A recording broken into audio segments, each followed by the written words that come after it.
ఈ మర్డర్ చేసినటువంటి కంప్లైంట్ పెదనాన్న కొడుకు నాగరాజు ఎందుకు చంపాడని చెప్తుందంటే, ఈ నాన్నగారికి చిట్టుంపాడు విలేజ్ మన మూలబడ్డవారి పంచాయతీలో స్థలం ఉందట, 2 ఎకరాల స్థలం.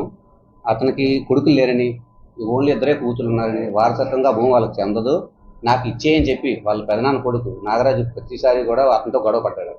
ఆ గొడవ పడినప్పుడల్లా కూడా ఇతను డినే చేశాడు. మిత్రుడు రాము అతనితో గొడవ ఎక్కువ అవుతుందని చెప్పి అక్కడ ఉండడం ఇష్టం లేక వాళ్ళ కూతురు ఊరు చిట్టుంపాడు వచ్చేసి ఉండిపోయాడు. పల్లపదొంగపేట వచ్చి ఉండిపోయాడు. ఆ పల్లపదొంగపేట కూడా నాగరాజు పలుమార్లు వచ్చాడని, ప్రతిసారి కూడా ఆ భూమి నాకు రాసి అని చెప్పి గొడవ పడ్డాడని చెప్పి తెలిపింది.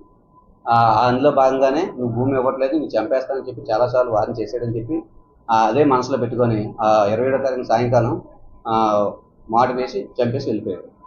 సదరు నాగరాజుని తప్పనిసరిగా పట్టుకుంటాం, ఇన్వెస్టిగేషన్ స్టేజ్లో ఉంది. ఆ వెపన్ కూడా రికవర్ చేస్తాం. ఇటువంటి నాటు తుపాకీలు కలిగి ఉండడం కూడా చట్టరీత్యా నేరం. ఆ వెపన్లు ఎవరి దగ్గరైనా సరే ఉన్నట్లయితే బై మిస్టేక్ పోలీసుకి హ్యాండ్ ఓవర్ చేయమని చెప్పి కూర్చున్నాం. దీని మీద దర్యాప్తు కొనసాగుతుంది. పంచాయతీ దారపత్తి పంచాయతీ ఏజెన్సీలో ఉన్నటువంటి ప్రజల దగ్గర ఏమైనా ఈ నాటు తుపాకులు ఉంటే స్వచ్ఛందంగా పోలీస్ స్టేషన్కి అప్పచెప్పవలసిందిగా కోరుతున్నాం. వారి మీద ఎటువంటి చర్య తీసుకోము. ఒకవేళ ఉండి మాకు హ్యాండ్ ఓవర్ చేయనట్లయితే మా వర్షన్లో దొరికితే వాళ్ళ మీద చట్టరీత్యా నేరం తీసుకుంటాం. ఒక ఆయుధాలు కలిగి ఉండడం అనేది పెద్ద నేరం. అది తెలియక లేకపోతే ఎప్పుడో తాత మొత్తాలు ఉన్నదని చెప్పి అవసరం ఉంటుందని చెప్పి దాచిపెట్టుకున్నా దాని మీద పోలీసు వారు చట్టపరమైన చర్యలు తీసుకుంటారు.